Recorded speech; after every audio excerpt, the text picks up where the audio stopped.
is this international platform for students from around the world to connect and to discuss issues of social injustice. We aim to give a voice to the voiceless, and we want to bring attention to issues that maybe are not so commonly talked about in mainstream media or in classroom curriculums. So today we're partnering with Racetalks, and Nadia actually is from Racetalks, and she can tell you a little bit about what this organization is, and she's going to be mediating the conversation for today. So Nadia, could you please introduce yourself? Thank you, Margana. I hope you guys can all hear me. My name is Nadia Kusima. I'm from Racetalks, and Georgia Walker Kelleher and I started Racetalks as a platform to foster intimate conversations about race at our school. And now we've been able to branch out thanks to our collaboration with Reset. Today, our conversation is about being Black in international schools, and we have a wonderful selection of students here to discuss their experiences with us. And without wasting any time, I think we'll just go straight into the introductions. Can we start with Helena, please? Hi, so I'm Helena, I'm 18, and I attend Zurich International School in Switzerland, and I've been attending this school for 2 years now.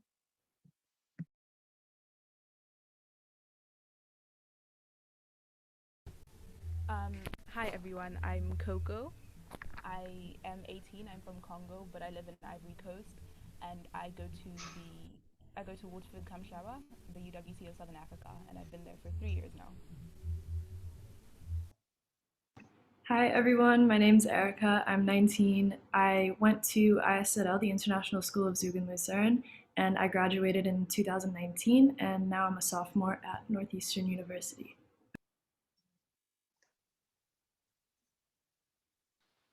Hi everyone, I'm John Paul, 18.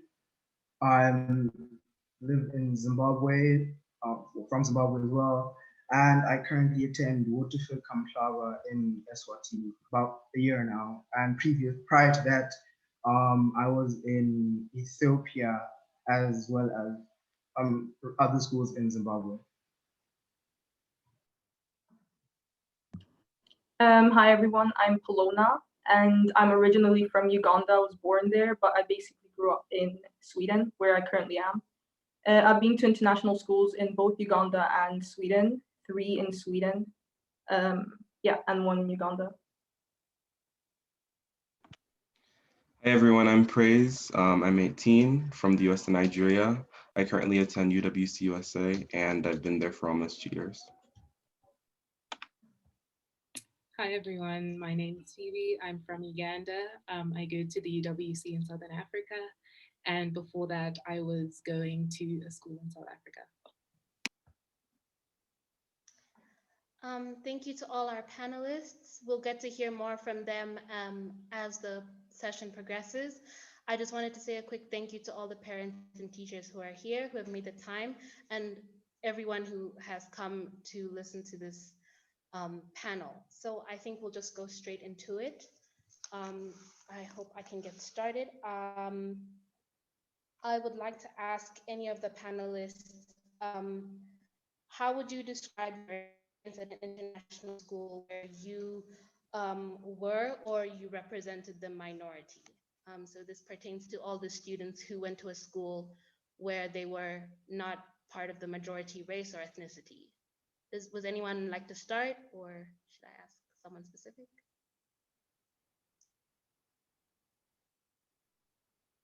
Helena, thank you. You can go ahead. So for me personally, I currently attend Zurich International School, and prior to that, I had attended only various private schools in England, which is where I am originally from. And typically my experience in those schools was never being the minority in this to the same extent that I am at Zurich International School. Because although I had never been to a school that was predominantly Black or even predominantly students of color, it was definitely a huge shift when I moved from England to this school, because previously I had just seen a lot more diversity in the student body, and I guess in the makeup of the country generally as well. So this was like a huge shift for me in terms of just like a culture shock, honestly. And I think that like I'm really lucky to be at a school that does care about fostering these discussions and really like furthering, just progressing further like as a school in terms of racial diversity and truly working to make every student feel comfortable as they should be. Since I've had the opportunity to start like an anti-racism group along with some other really great students and just really work on having these conversations. But I do experience a lot of microaggressions daily. So that's been my experience, I think, an overview of it at being the minority in a school like this. Thank you, Helena. It's such an important thing that you're doing, the work that you're doing within your community.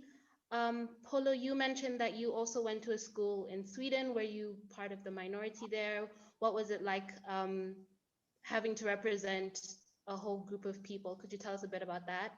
Yeah, so yeah, as I said, I went to 3 schools in Sweden, and I guess they were all very different in terms of diversity. The first 2 schools I went to were pretty international, like there were people from everywhere.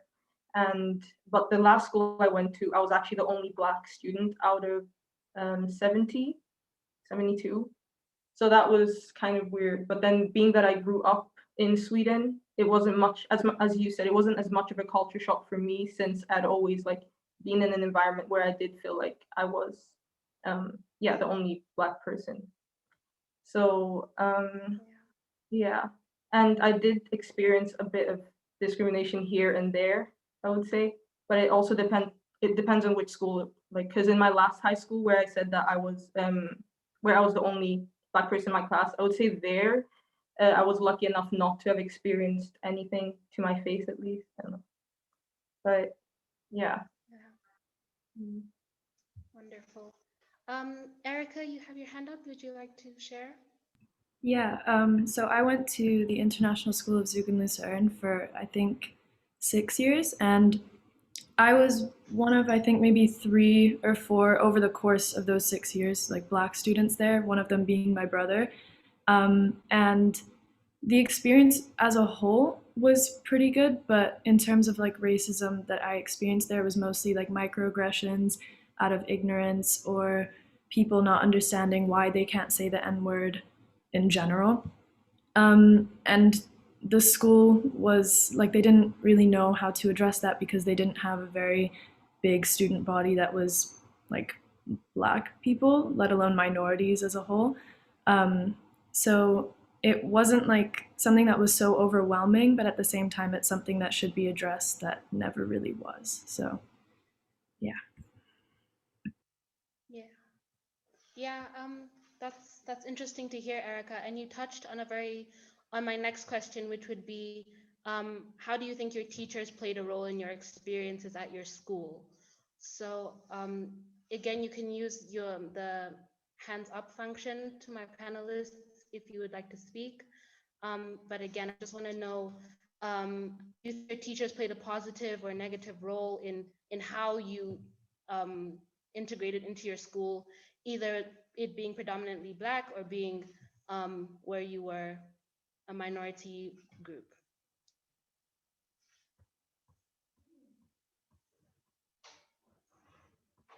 Yeah, Erica?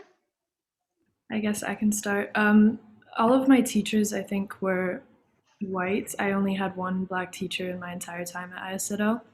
And some of them were very supportive, although they couldn't fully understand what I was going through. A lot of them tried their best to understand and to be there for me. Like, there was one instance during my senior year where I was called a racial slur and the school didn't know how to handle it, but there were 2 specific teachers, or maybe 3, that had my back the entire time, which was great.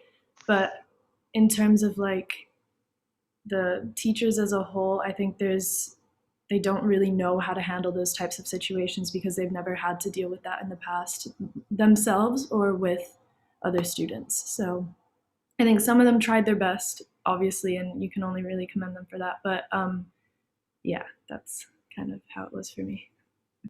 Yeah. Helena?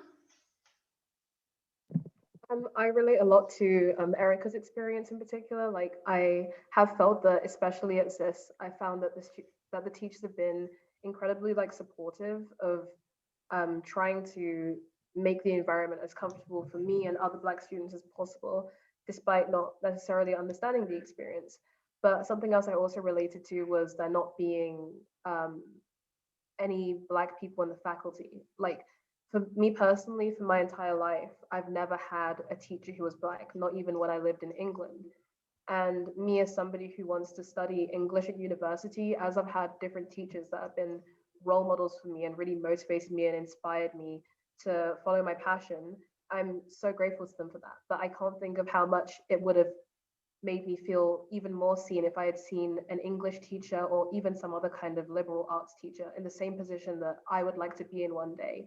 Like showing me that I can achieve that and it's perfectly possible because the evidence of that is right in front of me. So me personally, I would say that the diversity of the faculty in not only this international school, but every school I've been in has affected me personally because it's difficult only seeing somebody who looks like you represented when in no place at all, or at the very least in maybe like the cleaning staff or something similar like that. Never um, a managerial role. Yeah, so it seems that the importance of teachers plays an important role in feeling welcome within the school. I would like to hear a contrasting opinion, maybe, or experience. I know some of you have been to predominantly Black schools in Africa, and maybe that experience has been different for you guys. So would anyone like to share on that? Phoebe, Coco, John Paul? You can tell us a bit more about what that has been like for you. We can start with Phoebe and then on to Coco. Yeah, thank you, Nadia. When I think about this question and question teachers' roles in the larger picture of just what it is like to deal with racism in an international school, I do have two opposing opinions, and one is negative and one is neutral, because the primary school I went to was a British primary school in which I had a similar situation to Helena, and there weren't many Black teachers, etc. And I think the most damaging part of that experience was me in the small community of kids of color. We knew that there was a disattachment between us and the larger community, but because those conversations were not fostered, we were just kind of left feeling alienated, but not knowing the root of that. And as you unpack that as you get older, I think you realize how much it actually did play a role in your day-to-day life, but because you didn't have the word for it, the vocabulary for it, you, I don't know, you aren't able to contemplate the same situation until it's already happened to you. And when I left Kenya and I started going to school in South Africa and I went to a predominantly Black school, I think another thing that I had to deal with was the double alienation, because I didn't fit into this white community or this community that represented whiteness. But because teachers didn't foster conversation around my Blackness, I also didn't fit into a different culture and just like, I don't know, it's a weird experience because you don't fit in both places, but there's nothing you can really do to inhibit it because that's how you were brought up. And I feel like I personally didn't have the same infrastructure with teachers. I just knew there was greater levels of perhaps hostility and microaggressions that were directed at people that looked like me, but I just didn't identify it as racism until I was like 16. Yeah. Yeah, that's amazing. And I think one of the commenters said, naming it is so powerful. And Coco is also ready to share. So let's hear from you, Coco. Sorry. Thank you, Nadia. I also went to an international school in Kenya for most of my childhood, and I think I think it was a different experience to Phoebe because I had quite a lot of Black teachers on staff, but never in like head teaching roles. They would normally be in roles as teaching assistants and stuff. But luckily for me, I somehow ended up in the classes that had an actual Black teacher. But for example, this year is my first year with a black principal. These past 2 years have been my first years with a black vice principal as well. But I think that amongst the students, there wasn't that much racism because a lot of us had grown up in Kenya around a lot of diversity in school and out of school. Kenya is quite a diverse country. But I think as we got older and we were aware of all the things that were happening in the world, it was never really a discussion that was had. Like, we never had any discussions about race, and I think these are important discussions to have from a relatively early age. But now I still have friends that still go to that school, and when they try to bring it up, it's normally shut down because the idea of most teachers and most staff think that they are unqualified to have these conversations. Even at other schools that I've been to and at my current school, there's a lot of question about who is qualified to lead a discussion about race and ethnicity and that type of stuff. But in reality, if you are old enough to know the ins and outs of racism, then I really do think that we are old enough to understand and old enough to participate in discussions about race, maybe not qualified to lead them or to guide them, but old enough to discuss it. And I think that's something that should be important in all schools, especially international schools. Yeah, so you're emphasizing the importance of conversation, regardless of who leads it and how it goes. I think overall, we just need to talk about this more. Erica, would you like to share as well? Yeah, one thing that I just wanted to touch on that Phoebe said was that she said she didn't really recognize that these things were microaggressions until she was 16. And while I was at the school, I did recognize some of the things that like were inherently racist, but I only noticed a lot of things once I left that international school bubble, because I feel like because it's not talked about and because we're not like educated on racism and on microaggressions, I didn't know any better. So in instances where I should have called people out or where I should have explained to people, oh, this isn't okay, I didn't because I didn't know. But as soon as I left, I looked back at my time there and I was like, wow, I let a lot of things happen that maybe I shouldn't have let happen, but I can't hold myself accountable because I didn't know. So.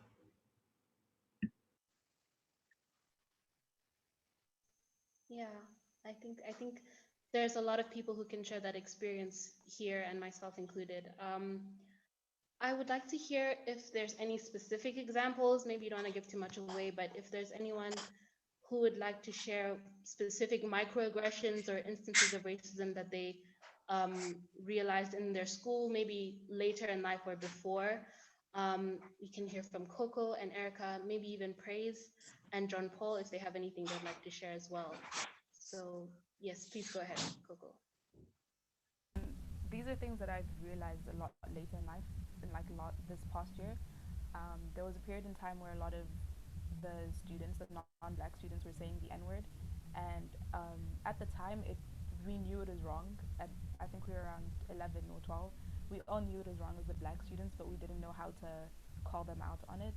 And there was this period of time, I think I was in 4th or 5th grade, and one of my teachers called me accountable for the entire year. And I do think that it plays into racism because a lot of native black history, there is instances of cannibalism, but specifically in Congolese history, it does play a big role. But I think he misunderstood the role it played exactly because it's tied into war. But I just think that's the biggest example I have for myself. I think I can go next. I had a lot of experiences of people using the N-word when they shouldn't have been. And if I would actually say something about it, I had some white kids try to explain to me why it doesn't mean that anymore when that's not their place at all, because how would they know? They're like a bunch of little examples, but there was one time where some friends of mine but we're trying to organize a party with a theme, and they're like, oh, why don't we do an all-white theme? Oh, Erica, you can't come. I'm like, huh? Like, my friends and I didn't really notice we noticed, but like, we didn't know how to address it at the time. But that's just like an example of like jokes that would be made that weren't okay, but we didn't really know how to like talk about it in those situations. I can come up with so many more, but just for now, yeah. I can go. This has happened actually recently to me. In the past year, I've kind of done more hairstyles with my hair and tried to explore, what our hair can do. And I've seen things that haven't happened before with me, like people being like, oh, you changed your hair, it looks so nice this way, trying to touch my hair. Like that's happened very recently since I've gotten box braids. And it's something that you learn about and we usually apply to Black women, that I think it can happen obviously to all of us, and people not understanding, or respecting, our hair and the cultural significance behind it. So yeah. Okay, I can go. So basically, before moving to South Africa, the school I attended was like, it was about 50-50, Black and white students, not so international, but, they were there. But basically, as the Black kids, we'd walk around and you have these things where if anything went missing, and then it was instantly assumed as the Black kids because were usually the thugs. Those are words that we heard often. And there was always like the one friend, like white friends who'd always come to me, JP, baboon. I'm like, so then I was just like, oh, it's a joke, it's just like a nickname.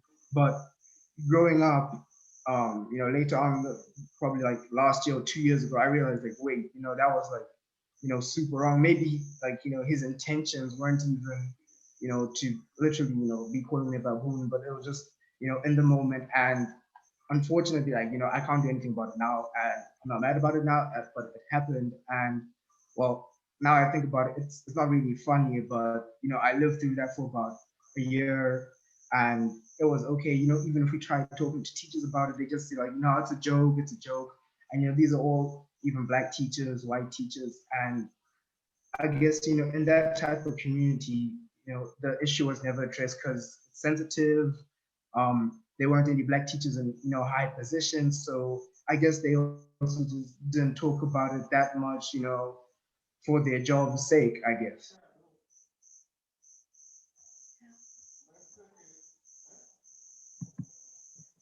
I really related to what Praise said about the hair touching microaggression. This is something that probably the main microaggression that I've experienced attending an international school. And although this was something that happened to me in other schools too, I would say that it happened more often once I attended an international school, and a predominantly white one at that. Like quite often I'll have people coming up to me who I don't even know or I barely know, as in I've maybe met them once and not really had a discussion with them. I just know them vaguely, and they'll touch my hair without asking, or say, "Can I touch your hair?" As a precursor, and then touch it before I've even had the chance to respond when I wear my hair natural, and then proceed to ask intrusive questions. Those can range from the questions that I'll get asked have a like there's a huge range of what I could be asked, whether it's like, how often do you wash your hair? And when I don't say every day or every 2 days, I'm met with disgust, because apparently that is a dirty thing to do when it's not really anything other than normal for a hair type like mine. Or maybe I'll be asked how I got it like that, and the answer was obviously just by existing. So I can tell that a lot of the time the questions come from a lack of um, from a complete ignorance. But something else that I think is less talked about besides the ignorance is the othering. Because when somebody asks me such questions about my hair, I immediately understand that they don't have anyone else Black around them. And the implied knowledge that I now have to take that role as the person to do all the explaining and all the teaching, and they have to do the learning, knowing that I'm the first one adds so much pressure. And that's sort of an implied part of that interaction that I don't think is talked about much. But yeah, the knowledge that you're one of the only Black people that somebody knows is the type of pressure that puts on you in certain moments is honestly just indescribable. But I would say the hair touching is definitely the microaggression I experienced the most while at international school. Yeah, that's a powerful experience. Coco, Erica, you guys can go as well. Yeah, I was just gonna agree about hair touching and like conversations about hair. I remember one specific instance where in, I think it was 7th or 8th grade, I had a rumor spread around that my hair was a weave or a wig. They didn't really know the difference, so that was spread. And then when I confronted the girl about it, she said, "Oh, I didn't know Black people could grow long hair. I didn't know they could grow hair in general." I'm like, "Oh, okay." So it's clearly very ignorant, and they didn't really know better. But it was also like, it seemed like what she did was very intentional as well. I've had people ask if they can touch my hair, do it anyway, braid it, do whatever they want with it, or just come up behind me and just like grab it, play with it, when obviously they don't know better. But it's a big microaggression that people don't really talk about in the white community, or at least not outside of the Black community, because it's just something that's so exotic to them and they don't really know anything about it. And I also like refrained from, well, not really refrained, but I never really tried experimenting with my hair until after I left ISL. So I only really got box braids or even tried anything different after I left, because I knew that I would get many, many comments on it. And I even did after I left, when I had been posting on social media about it. So, yeah.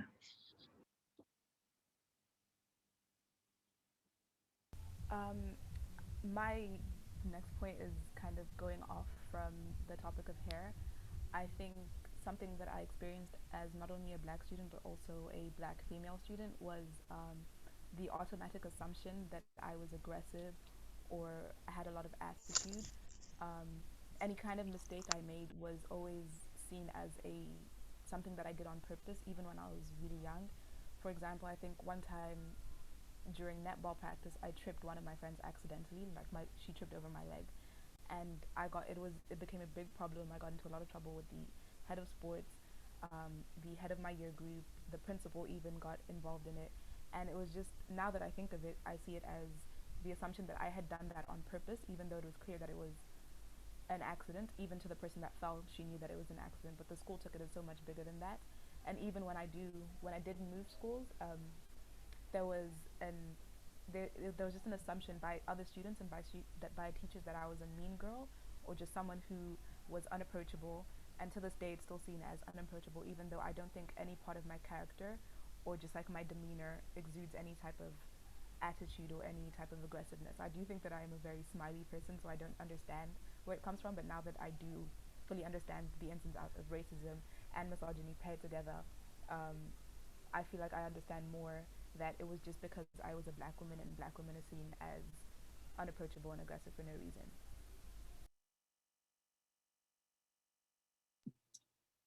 Yeah, I would reiterate what Coco's just touched on, because I think that's a common association that's made with especially women, like a lot of the women in this conference now, because I think it's such a unique intersection, at least today, when you are coming from a certain point of privilege, if you're middle upper class like myself, or just middle class in general, and you're going to these international schools, but you are still faced with Blackness and all of these other things that kind of manifest to create avenues of privilege and disadvantage in your life. And I think that type of pressure, again, is really hard to navigate, especially if you don't have an adult or a teacher or even a parent who's willing to have these conversations with you. And when it comes to aggression, I have a story which isn't my story, but it's my brother's. And when we were in kindergarten, we also went to a British kindergarten, like it was British curriculum and everything. And I remember watching my brother play with his friend, but because they're young, it obviously escalated. And then the boys are on the floor and they start crying. And when one of the Black teachers, while she was a support teacher, she approached the situation, she automatically assumed that my brother was the aggressor, because he wasn't able to, he wasn't bruised, he wasn't reddish, he wasn't purple, but he looked the same. So they automatically assumed that in that situation, he had to have been the one who came onto this white child.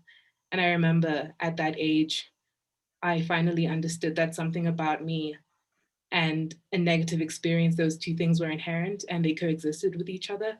Again, I didn't have the word for it. I didn't know it was racism, but I knew it was something I couldn't change about myself, because no matter what happened, I wouldn't turn reddish if I was beaten up by another kid. And I think that stayed with me for quite a long time. So Yeah, thank you all for sharing. I think the experience with hair is personally for me as well very, um, you can relate to it so strongly. And what I'm hearing is that the generalizations that are being made about Black students um, can range from being aggressive and assertive, which may not be true, which is often not the case, um, to things like being called a cannibal, which is so extreme and so unfair. And I think there's a lot of responsibility that we hold to our teachers and the communities that we have within our schools that are very important. But I think I'd also like to know if anyone feels um, that they couldn't speak to their parents about their experiences at international schools, or what role they played in either facilitating some of these conversations or engaging with you about what it's like to be, because they've had different experiences from us. What is it like to have that contrast? Does anyone have any thoughts on that?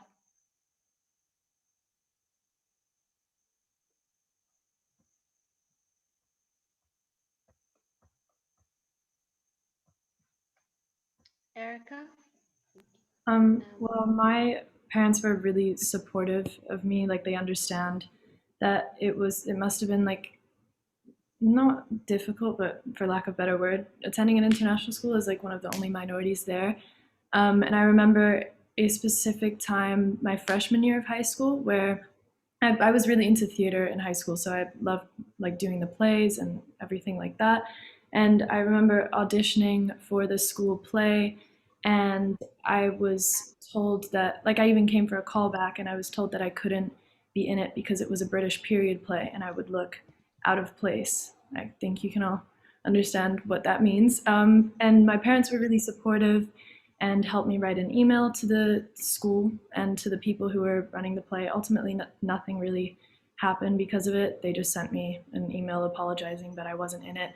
And even after that, I wouldn't want to be in it because clearly I'm not wanted. But that's just one experience out of many where like my parents were definitely there and very passionate about it as well, particularly my dad.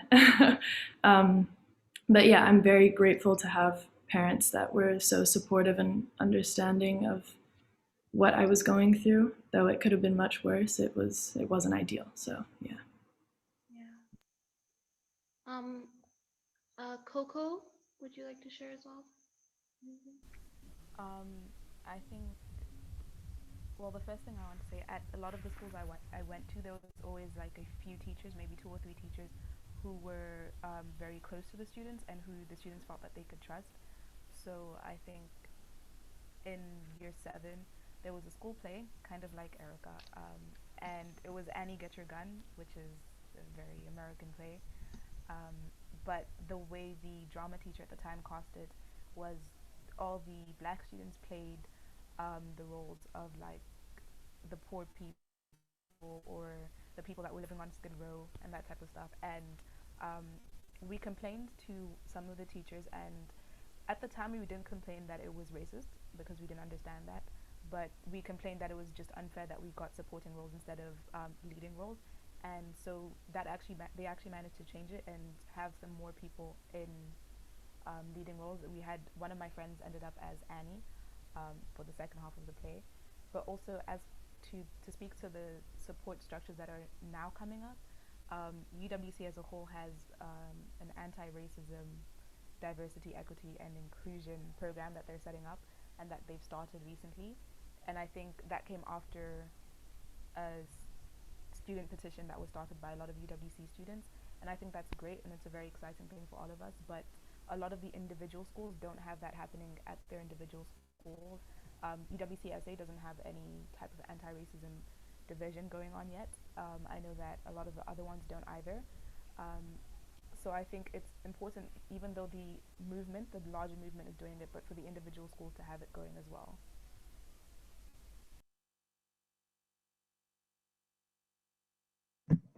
For me personally, in terms of the question being revolving around like how parents have influenced and maybe like improved or worsened our situations at school, I found that my parents have been really supportive when I've had to address these issues at school, always like helping me to send emails, like Erica said, and other similar things when I've experienced things. Because for me personally, although I am somebody who has confidence, because I have that confidence and as a result of my school experience, I've been told that I've been too loud in some circumstances, or had too many opinions, or been overbearing. Again, referring back to those Black female stereotypes that are assigned to a lot of Black feminine presenting people, right?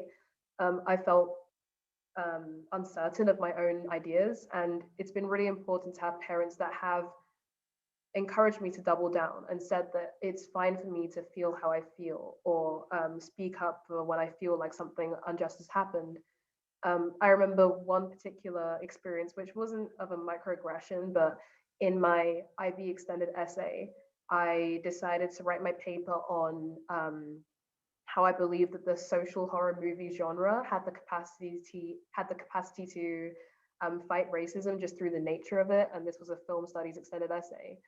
And I remember throughout the majority of writing that paper, I felt like, is what I'm saying too Black? Is it too racially motivated? Am I talking about race all the time when I don't need to?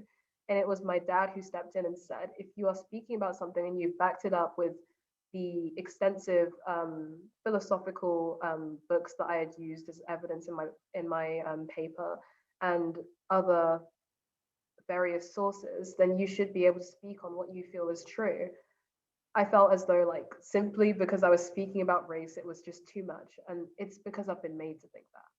And for that reason, I do think it's really important to have parents that encourage you, because it does happen quite often that I feel like what I'm doing is too much when it's not too much. And being assertive or talking about life experiences shouldn't be punished in one student and encouraged in another.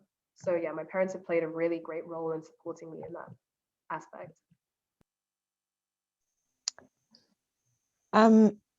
Personally, in terms of parents giving support, my parents actually one time had to intervene. So I'm an educator at an international school, and I went to an international school as well. And one time, one of the teachers basically accused my father of like beating me because I have a scar on my face that happened because of an accident. It has nothing to do. And she was very insistent.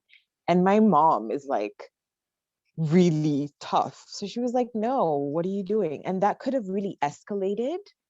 And yeah, just to think about how these things impact us.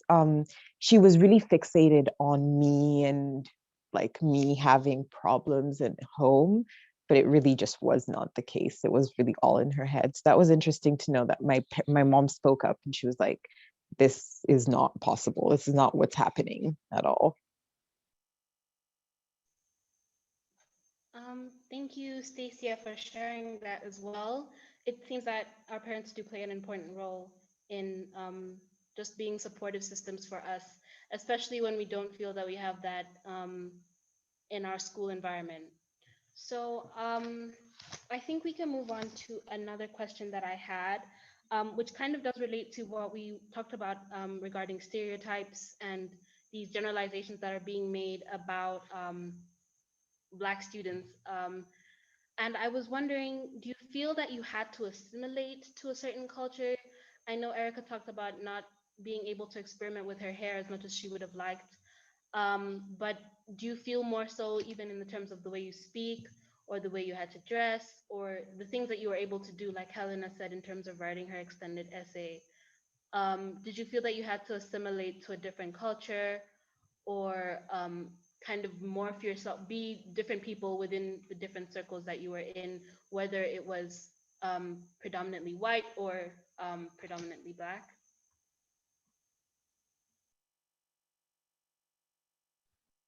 I can go.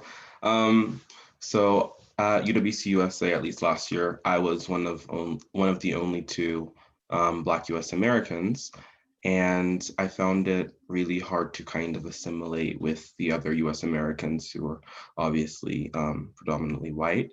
So I kind of had to take it upon myself to embrace my Africanness and my Nigerianness in particular, and try to go closer to that family group that we had there. Um, just out of a fear of isolation, but also I think it allowed me to have more pride and understanding of my culture, and actually, talking to kids that were my age from Nigeria and the continent. So, yeah.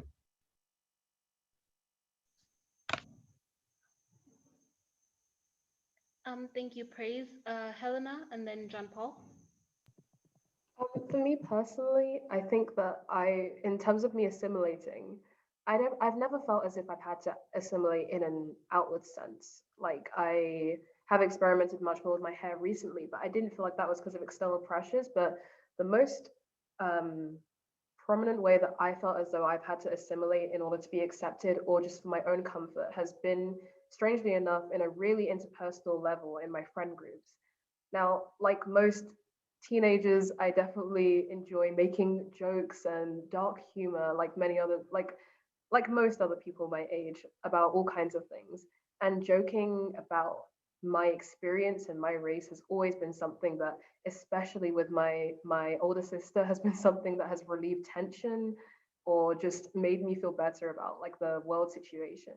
However, when I found myself making those jokes around my friends, although they would find them really funny, it eventually would, how do I explain this? It would eventually go into a territory where I felt very objectified for the jokes that I was making. If I was, say, I'm trying to think of specific situations. If I was, say, singing along to a song that had the N word in it, since nobody else around me could say that the N slur, they would all look to me to say it and encourage me to say it, like I was performing or something similar like that, just because I had the capacity to say the word that they couldn't say. And when I was making jokes about my race that were obviously made sense for me to make as someone who's experienced that, but less sense for other people to make, they would start to join in on the joke and then take over that joke to the point where I didn't feel comfortable making it because I felt objectified by them using it against me. Somehow a joke that I had made to relieve my own tension became something of an insult towards me, and my friends didn't even realize it a lot of the time. So I found that among pretty much all of my friends that I have right now at Zurich International School, I feel a lot less comfortable joking about my race around them. And that's a whole part of my humor and my personality that I feel like I've had to shut off just so that I don't put myself in situations where I feel like I'm performing for a group of white people. So that's been my main experience with assimilation.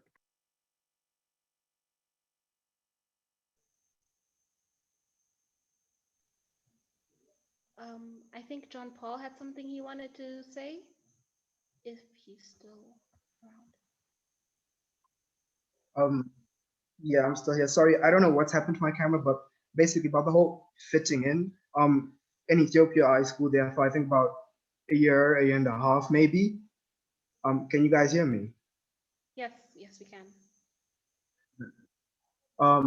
So basically there was a whole different culture, religion, and people there. And so as our family, even sometimes we go to restaurants and we couldn't be ourselves because we make jokes, we laugh, and we couldn't do that because of the culture there. We couldn't even pray in public, like, because we weren't comfortable doing, because everyone just give us these stares, like, who are these people, where, what's their deal. In schools especially, like, they'd always ask me, where are you from? Like, okay, Zimbabwe. Like, oh, like in Africa, but they said it like, as if they're not in Africa. So I was just like, how does that work? And basically, trying to explain to them that, like, whether, like, basically all Africans were just a little different.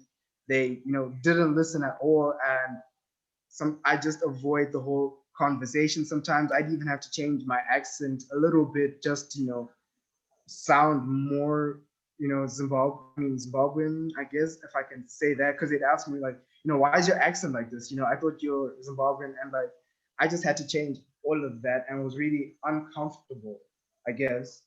But moving to Eswatini, it was okay. I mean, I guess, there's, I'd say, a balance, or, maybe majority Black, but it was a little better. But, the first few days, I certainly had to, change the way I walked, the way I talked, just so, maybe to make friends and, fit into the environment better. Yeah. Uh, Erica? Sorry. And Coco? Yeah, I just wanted to say, just to start, I really agree with what Helena said about like humor and jokes. Like, it almost felt wrong for my friends to laugh at like jokes that I would make about race, so I just never really made them after learning that the hard way. Um, in terms of like assimilating or like suppressing any part of me, I don't feel like I had to do that, but I feel like most of that is because I didn't know very much. Like I've always known that I've been Black, but I never really knew. I don't know how to put this into words, but I only started learning about it once I left. So I learned more about myself once I left that community. So I don't think I had to suppress any part of me or necessarily assimilate to a certain extent, but like, yeah, I definitely agree with the humor bit, and also like saying the N word. I've experienced at parties, like if the N word comes on in a song, that people will look to me or even gesture to me once the N word comes on, as if I like have to say it for them because they know that they can't say it, at least not in my presence. So I guess this conversation also leads on to this idea that why do you speak such good English? I often joke with some of my white friends or whatever that, oh, I'm the token girl. Because funny enough, people will ask you, like, how can you speak such good English? And they are just mystified and in awe. And even when you're like, okay, well, it's the first language they speak in the country where I come from, it's still like, but are you sure? What's the other language you speak? And it's like, I could possibly just speak English and be fine. And in terms of accents, I think we do it so subconsciously and it's sort of painful, I guess. We don't, if you grow up knowing that, this accent is going to get a certain reaction and the other accent is going to get a different reaction, that automates into your whole cognitive like system. You eventually end up with an accent that you may not have had naturally, would you not have been exposed to such discrimination. Yeah, that's very true. Thank you again. Coco, then Helena? I think that's pretty much what I wanted to speak on, both the accents and you speak really good English. I've been in international schools my entire life since like I started schooling, so I've caught on to the accents of like my teachers. So I don't know what accent I had beforehand, but every time I move schools, it's always a shock that my accent is what it is. Um, but also something else that I've realized about myself is that I um, adapt to accents very quickly depending on where I am. Um, so I moved from a British school to an American school, and when I moved to the American school, a lot of them thought I had an Irish accent, and it was just a very weird situation. So I picked up an American accent, and then when I moved to Waterford, which is a school in Southern Africa, I picked up a Southern African accent for a period of time. But now, when I move between countries, like now that I'm back in Ivory Coast, I tend to have a more American accent when I'm speaking to my friends from here, or if I'm speaking to my friends from Kenya, I have a British accent just because I've realized that that's the accent those people relate me with, and any other one they probably wouldn't understand it, they wouldn't register it as quickly. So I've quickly gotten used to switching my accent depending on the situation.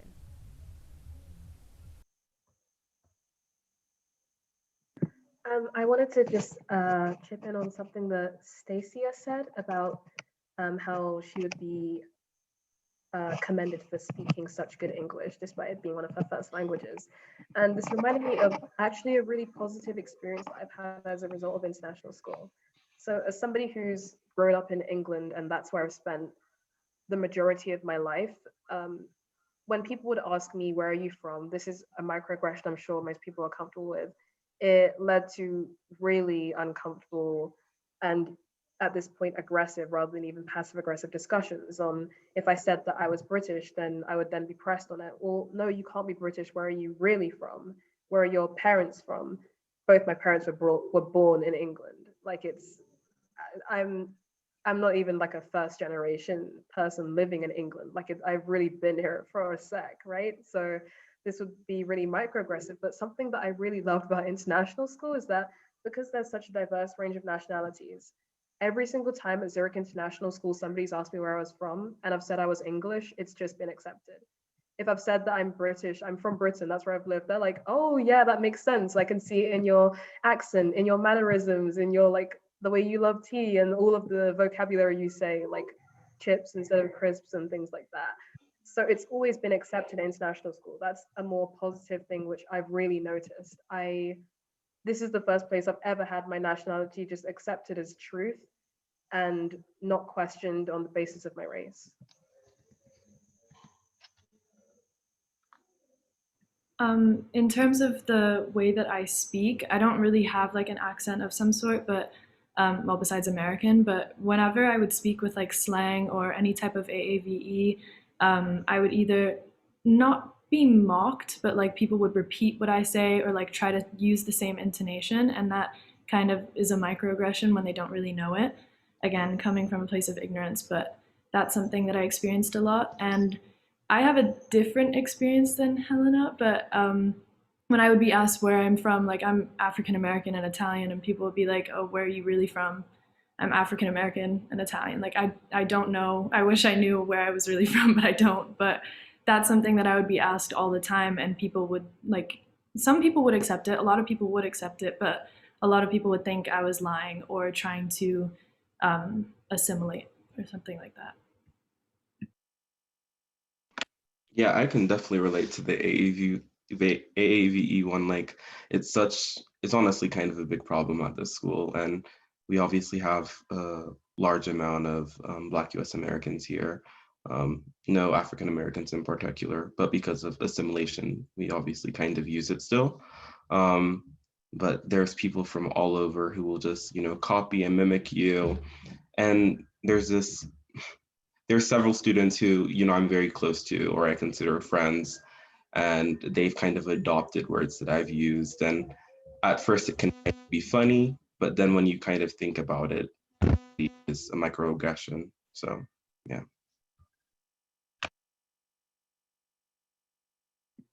If I could just add on to what Fraser said about AAVE and what we're speaking about currently, I think I also experience a similar thing, but I'm on the other end of it, in which I've gotten to the point that I've realized that Blackness doesn't mean one thing.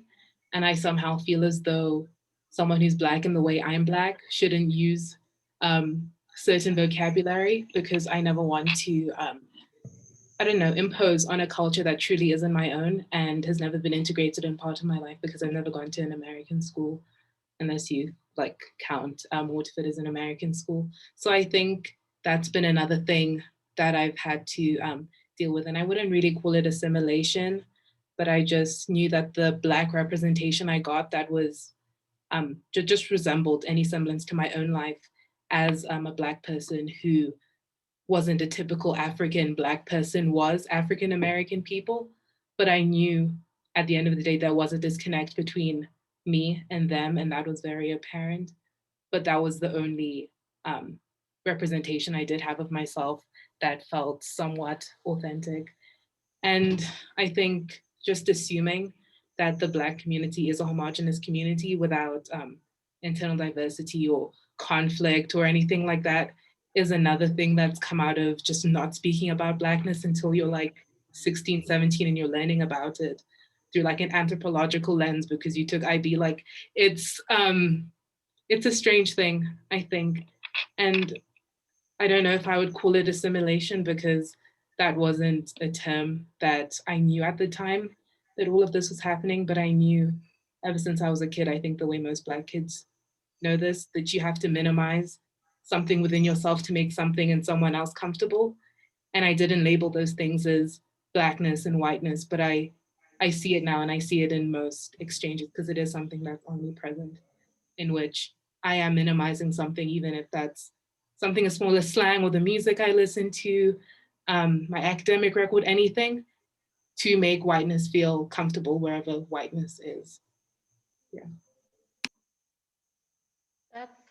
That's a very good summary, I think, of the experiences, I think, broadly of how people have felt regarding this. And I think you mentioned that Blackness isn't just one thing. And I think when we talk about representation and the media, we often kind of put it in one collective and say that this is the experience or this is what it should look like, even though there's so much diversity even amongst our group, as you can tell by the panel. And I think what's also important to highlight is that everything that you guys have said about having to use humor either as a defense mechanism or as self-preservation or as just a way to ease the tension has become a tool that we've used quite a bit to deal with microaggressions and instances of racism. So I think as we come to wrap up, I'll give this a chance to allow some of our listeners and our audience to share their questions in the chat. But for my last question, I guess it would have to be to look into the future. What do you hope schools or institutions can do more in terms of discussing issues regarding race, or if your school has done anything so far with regards to teaching anti-racism or moving towards an area where we are more inclusive and more understanding and speaking vocally about Blackness and whiteness and the spectrum in between those two things.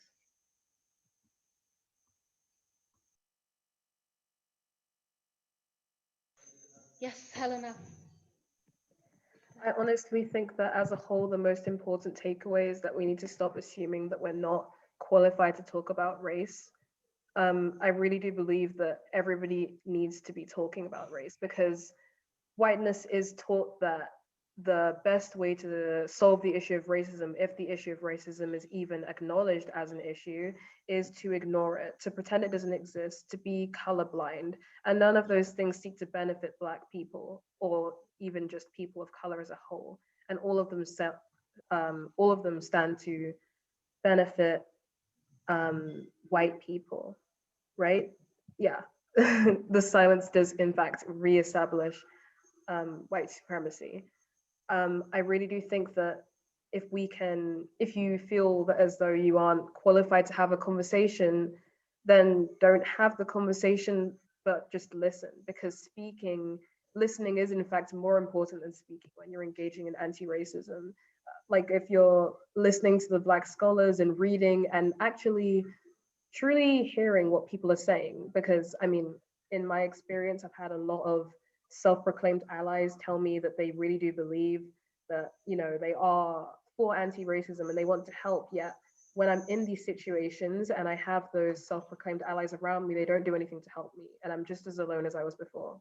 So I think that if we can just understand that we all have the tools to have these conversations, we all have the tools to have these conversations, and we should be.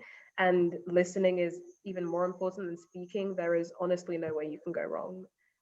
I mean, my school has also been great with that so far. Like, as I mentioned earlier, there has been an anti-racism group established that I'm one of the leaders of, along with two other really great students, even one of them being the student body president, which is amazing in my opinion. And we've been hosting weekly meetings discussing different topics on race, and that has even extended to workshops with teachers and the entire faculty, and curriculum changes in the future, hopefully. I mean, luckily, I'm really, really privileged to have a school that takes that very seriously and has been recently. So honestly, yeah, I just think that if we all listen and understand that we have the tools to have these conversations, there's no way you can go wrong. Thank you, Helena. I think it's very inspirational and something that we should and emphasize in our school communities wherever we may be. Listening is so important, and I think that's why we have such a great audience with us here today. It's so important. Actually, we have a question that says, how can parents help to understand and to support their children when they're in minorities at schools? I think Helena, you touched on this, and Erica did a little bit. Is there anything you want to add specifically, or any of our other panelists can add to this before we close? Yes, Erica. It's really important that if they want to speak up, make sure that you are there for them, like backing them up, because I know that being one of the only Black students and only minorities at the school, I felt very alone sometimes when I would experience like racism or any form of discrimination. So just being there to support them, offering if they want to speak to someone like maybe the principal or something, offer to go with them or maybe write an email for them, stuff like that. Just make sure that they know that you are there, because oftentimes, like, I don't know, probably for other people in this panel as well, like you may feel like the only one that's experiencing this. Yeah. Thank you, Erica. And again, thank you to all our panelists who have been with us, who have engaged with us, who have made the time. We thank you also to our teachers and parents who are present, to our entire audience. This, I think, for me has been so informative, so engaging, and so important to have. Again, we just wanted to thank you for all coming, for being part of this. Just some technical things that this, from Racetalks, this will be available on our website, and from Reset, we'll hear from Morgana and Katoha how you can access these talks. But I hope you've enjoyed the people who have spoken, and we thank you again for making all the time to have this conversation with us. Katoha? Yes, perfect. So thank you very much, everybody, for joining us. Thank you so much, especially to our panelists that were willing to share their experiences, especially because, you know, they're very personal experiences that at times it may be very difficult to share. So once again, thank you so much for opening up to all of us here today. And thank you once again for providing your time to join our panel today. As I sent it earlier on the chat function, but Nadia and Georgia's Racetalk website can be found if you scroll a little bit up. And I sent it earlier, but Reset Revolution has an Instagram as well. So if you can follow us there, and we also have a Twitter. So feel free to join us there as well. This video is recorded. And as Nadia said earlier, she will be uploading it on her website, and we'll also be uploading it on our YouTube channel. So feel free to join us there and rewatch it if you would like to. Yeah. One last comment is since Reset Revolution, it's a student-led organization, and a lot of the people on this panel are teachers. You probably have students that might be interested in collaborating with us or participating in our interviews in our future panels. So we really hope that maybe you can spread the word, and we can have more series and more discussions about more issues around the world. So yes, spread the word. And if you are interested as well as an educator, as a parent, to contact us, ask any questions, or collaborate with us, we'd be happy to do so. So our Instagram is at reset.revolution. And yeah, thank you so much for participating today.